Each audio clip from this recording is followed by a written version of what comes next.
Guys, I'm so happy that I got a lock today, and I'm going to reinstall the doors because I'm swapping them around. That's why I say reinstall.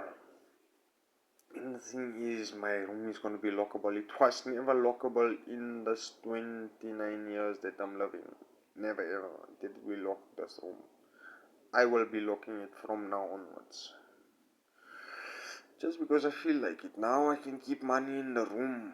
Now I can keep things, valuable things in place, in check. I'll remember where my stuff is.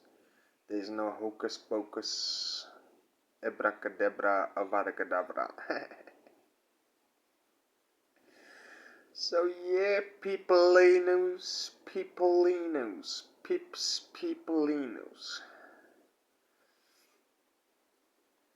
Yeah, that's what I gotta say.